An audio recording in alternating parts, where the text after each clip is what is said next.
Hey guys, make sure to subscribe and hit that notification bell to be updated every time I make a new video. Thanks, let's begin.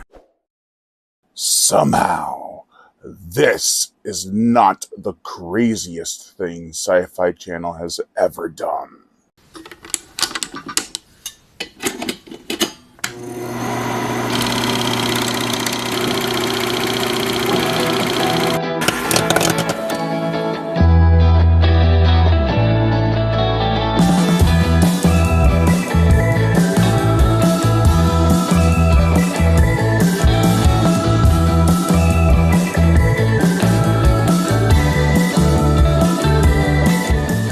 Sharktopus.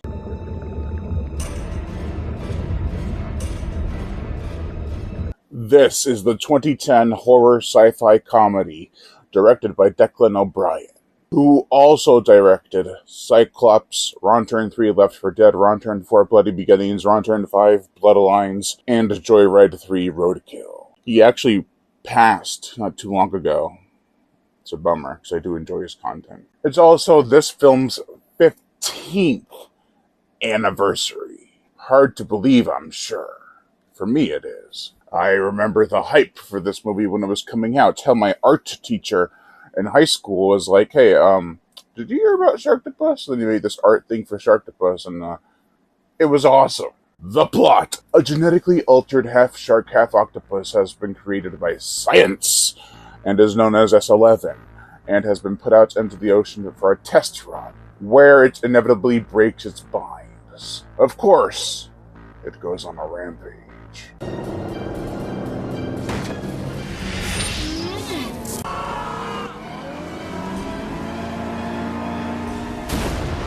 Now it's up to a hired mercenary and a scientist who helped create S11 to stop the shark cephalopod slaughter.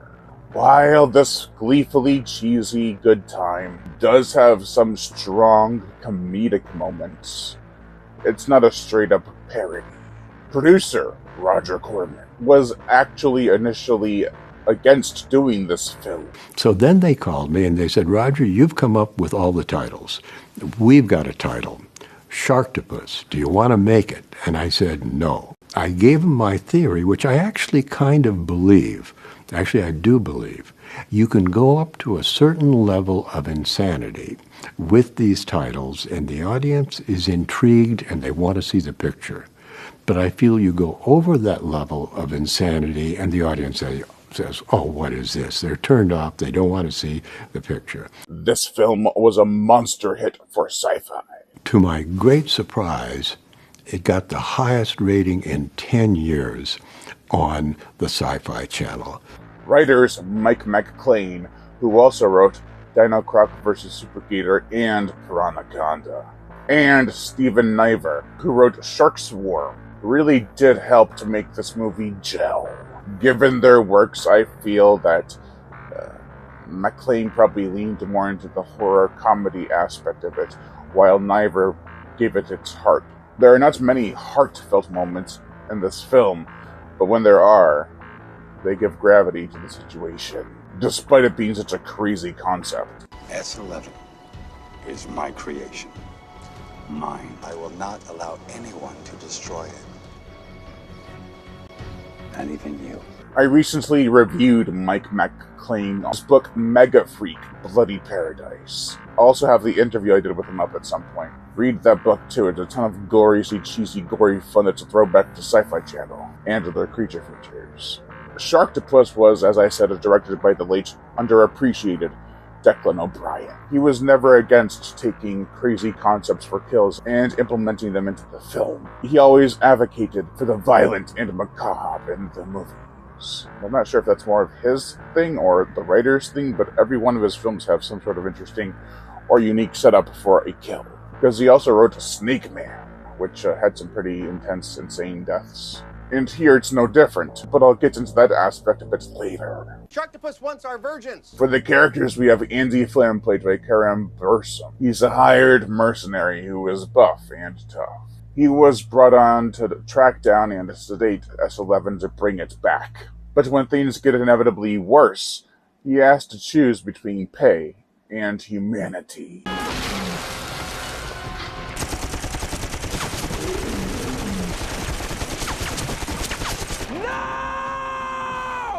Nicole Sands, played by Sarah Molokul, who was also in Jurassic City, Cowboys vs. Dinosaurs, and Shark Lake, is a scientist who helped create S-11, as well as the device that was once on its head.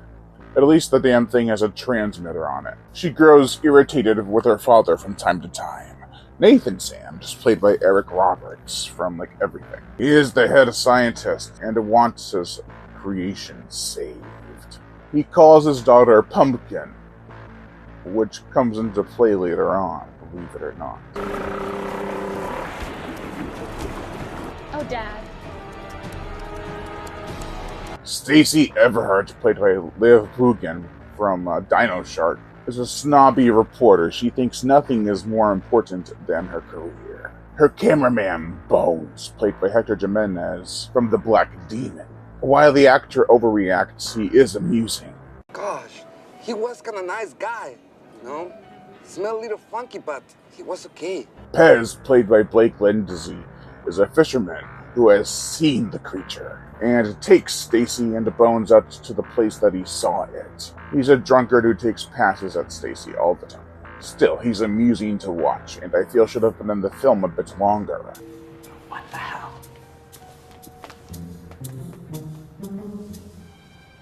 Pez? I'm sorry. Santos, played by Julian Gonzalez Esparza, is Andy's friend. He works for the Sands scientists and goes to get Andy while he's relaxing by the pool with his on-again, off-again sombrero.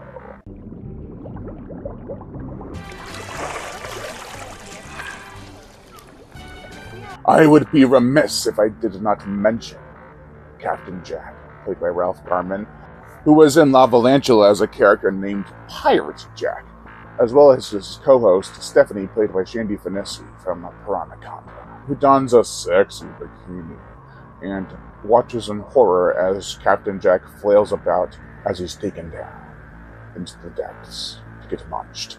There is no such thing as a Sharktopus.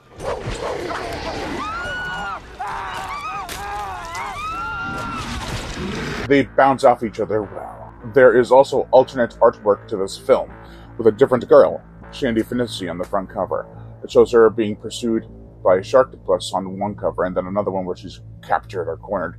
I don't know if that was a deleted scene or not, but kind of wish it was in the film. Regardless, there are plenty of screaming babes in this frenzied fish fest. Let's get into why.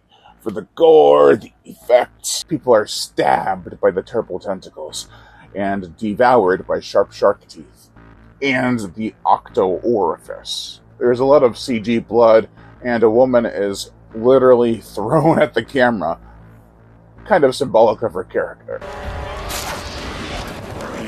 The set pieces make it all the better. There's a whole climax where it takes place at this sort of tropical water park, and it's awesome. It's enjoyable evisceration. A hang glider as well as a bungee jumper are snapped off their respective cords. Jet skiers are ripped away from their rides and into the treacherous teeth. The damn thing destroys a sailboat. It's a madness. As for the effects, they're inconsistent. Sometimes they look passable despite some poor shadow work, and the lighting is somewhat off. Other times, the creature looks too stiff, which is something I thought I would never say about CGI. There is also a prop shark head that I don't think ever closed its mouth. It too looked stiff. Not the worst effects, but they could have been more smoothly rendered from time to time. For the motion picture soundtrack, you're damn right I have the CD by Tom Heil. He actually composes a really good score for this film. It's got some sections that remind me of the Piranha 3D score from Michael Wandemacher. The music has hints of aquatic elements, which really help make it go a long way. It makes the nautical adventure aspect of it more pronounced and put in the forefront rather than tucked in the background. The suspense sections of the score are great, and I find the track Surfer Girl to be catchy, infectious with its beach and boogie rockin' style. Is beach and boogie a real subgenre of music? If not, trademark, copyright, mine.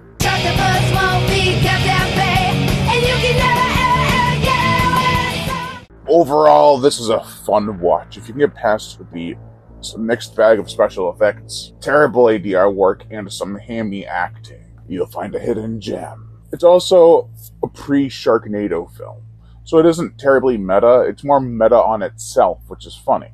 Sharktopus is the talk of the beachside town. It's hilarious when it wants to be, and it doesn't go into full-on parody. There are consequences to what happens, and they're taken seriously. That's all you can really ask for when you're watching a film where a guy is stuffed into the OCTO orifice, decapitated or bitten in half or whatever, and then yeeted across the bay. Come on now.